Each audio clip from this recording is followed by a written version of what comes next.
gì ô đủ lại gia đình cháu hu ni mình ta am tên đủ lại chính lem om lâu rengi drama của mình chờ reng ro qua phố mình phát vui bay là đủ lại chân nó có em các khi ngắm lâu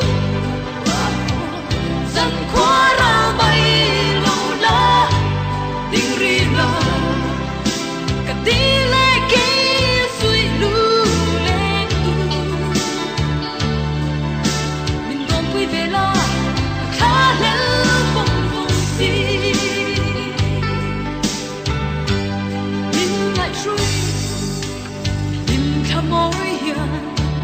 ô ngại lại xóa quy mình ném dấu mồ đi ngang lâu chúa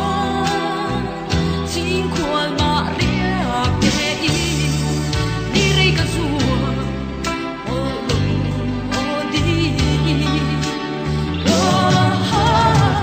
qua phố mình phát vui mấy là đủ lại chân nó có em khi ngắm lâu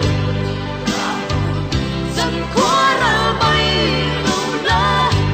đi riêng là cả đi lệ kia suy lung lên tu mình còn quy về là cả khá lên